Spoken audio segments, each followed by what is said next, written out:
Barrackpore station সংলগ্ন ঘোষপাড়া রোডের উপরে একটি সিনেমা হলের সামনে থাকা ক্যাফেটেরিয়াতে মঙ্গলবারে বিকেলে আগুন লাগে। মুহূর্তের মধ্যে আগুন ছড়িয়ে পড়ে সিনেমা হলে। এমনকি বিল্ডিং এর দোতলায় থাকা একটি বিরিয়ানির রেস্তোরাঁয় আগুন ছড়িয়ে পড়ে। আগুনের তীব্রতা সিনেমা হলে একাংশ ক্ষতিগ্রস্ত হয়েছে। দমকলের 5টি ইঞ্জিন ঘটনাস্থলে পৌঁছে 1.5 ঘন্টার চেষ্টায় আগুন নিয়ন্ত্রণে আনে। অগ্নিকাণ্ডে খবর পেয়ে ঘটনাস্থলে আসেন ব্যারাকপুরের পুলিশ কমিশনার ডিসি সদর অতুল বিশ্বনাথন, ব্যারাকপুরের বিধায়ক ও পুর প্রধান যথাক্রমে রাজ চক্রবর্তী, উত্তম দাস, উপপৌর প্রধান সুপ্রভাত ঘোষ সহ অন্যান্য প্রশাসনিক কর্তারা।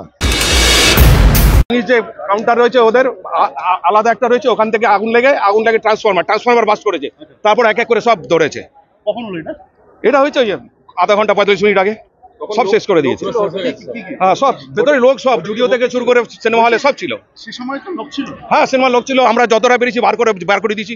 কোনো ইনজোর্ড হয়নি কারো। না না, কেউ নেই, সব বেরিয়ে গেছে। এখানে সব ছিল। এখানে জুডিও আছে, আরসালান আছে, সিনেমা হল আছে, সব ভুলে গেছে। সব সঙ্গে সঙ্গে যত আমরা চেষ্টা করেছি বাঁচানোর চেষ্টা করেছি। লোক ছিল, সব বার করিয়ে দেওয়া হয়েছে। লোকদেরকে সব স্টাফদের সব বার করিয়ে দেওয়া হয়েছে।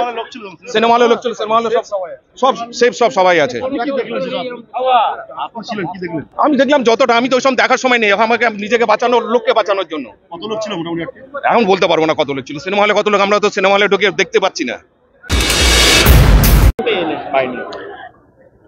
যতটুকু ইনফরমেশন যে ক্যাফেটেরিয়া থেকে ফার্স্ট আগুন ধরে এবং গ্যাসের সিলিন্ডার মতো না, গ্যাসের পাইপ থেকেই গ্যাস বেরিয়ে আগুনটা লেগেছে।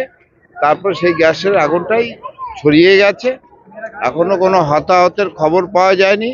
তবে হল চলাকালীন যেসব লোক ভিতরে ছিল তারা মোটামুটি বেরিয়ে এসছে, এই অবস্থায় আছে। এখন বাকিটা ফায়ার ব্রিগেড এখনো ভিতরে কাজ করছে।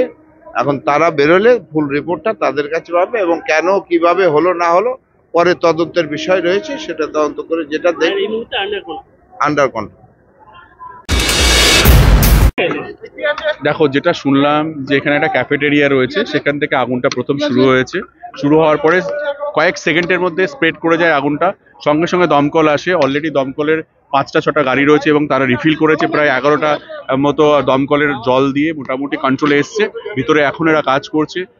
তখন সিনেমা হলে সিনেমা চলছিল, তখন এখানকার লোকজন সবাই মিলে চেষ্টা করে তাদেরকে বের করেছে ভিতরে। আমরা এখন অব্দি যা খবর পেয়েছি, কোনো রকম হতাহতের খবর পাইনি। হ্যাঁ, এবং কিন্তু অনেকটা ক্ষতি হয়েছে। সেটা আমরা জানি না। আমরাও চেষ্টা করছি জানার, বোঝার চেষ্টা করছি কি করে লাগলো, কোথা থেকে লাগলো। এটা ছিল না সেটা পুলিশ প্রশাসন দেখবে অবভিয়াসলি। এবং আমার মনে হয় যে দুর্ঘটনা যে কোনো ভাবে হতে পারে আর কি। হ্যাঁ, তো সেটাও হতে পারে। এবং কি কারণে এটা লেগেছে আমার মনে হয় প্রশাসন রয়েছে, তারা ইনভেস্টিগেট করতে। হ্যাঁ, সবাই রেস্কিউ হয়েছে আশা করছি। আমরা এখনই খবর নিলাম, ভিতরে কেউ নেই। আমাদের কাছে এখনো কোনো খবর আসেনি এরকম আহত হয়েছে কি হয়নি।